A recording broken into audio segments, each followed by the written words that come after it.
So we're lucky this time we just have the one file again for the lab. It is somewhat challenging. So remember now as we go forward, unless otherwise noted, you will continue to use the features with our MIPO program. It would have functions, main, inputs, processing, outputs, and validation. With exception handling and restart in main. As always, it would have the docstring comment at the top and short comments throughout. Those are just our standard features at this point. Now, in our case, the program of the counting program will still behave in a similar fashion, asking the user for a start number and a stop number, but this time we are going to be using a list. So those numbers that are being counted, they're not just being printed this time. They're being compiled into a list. And then we can actually return the list from the processing function and then, use it in the output function in order to do our printing. That is my suggestion for how you would do this. And then these two print methods here, they're different. Like this one here would represent the shortcut printing. It doesn't even have the total with it.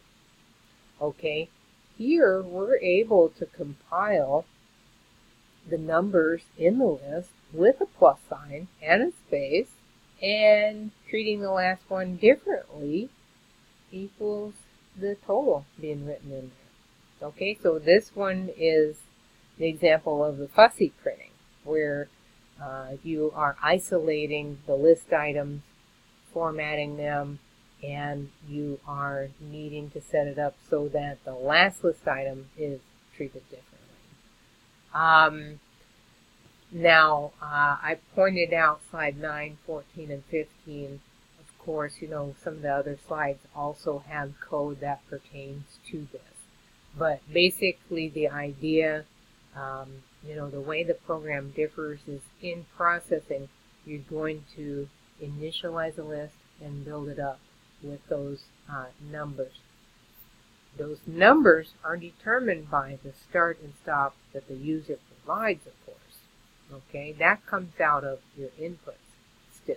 So some things stay the same, but we're adding the whole idea of saving those counted numbers in a list. So we're able to, well, for one thing, we're able to export them out of processing and use them then in our outputs function. So I mentioned that as far as the totaling goes, the totaling can be done inside the loop or outside. That is up to you. You've got some flexibility there. But as far as that printing goes, I'm pointing you to those slides where there's some complexity there. This one is the easy one on 14, and this is the hard one on 15. Okay, so hope that helps. The homework would be refabbing the quiz average list this time. So it does the same thing as before, but the quiz scores are being saved in the list. And so hopefully if the lab, you're able to do the lab with the help of the tutors and or myself at the open session on Tuesday night, then this homework would maybe not be that bad. Basically, I don't care about the list printing format in this one. Just trying to kick out the list of scores in the relevant location. And then this is the one that's a little bit of a challenge, is you're going to compile a list of lists. So my two students, here's student 1 and their list of scores, here's student 2 and their list of scores. Down here, those are being compiled into a separate list for the overall. So you think of that as at the level of where you were calculating the group average, the overall group average. that's the same place you would be compiling this list of lists. So we don't care so much about making the printing beautiful by taking brackets off. In this case, we want to actually show off these aren't really a list. So before, just to underline once again the value of it, is before when we entered 70 and 80, 75 and 85, those aren't really like something that we could hang on to in a way. They were there for the moment in our processing function, but it was difficult to use those outside of that function. Now that we save things into lists, they become very portable. And once we are comfortable using lists to do things like amazing print jobs, then we don't need to have that be mixed up with processing. That can take place entirely in outputs because those list items that will be printed are coming in to outputs as a set. Okay, so once again, just to wrap up, next class we will be having our midterm practice test.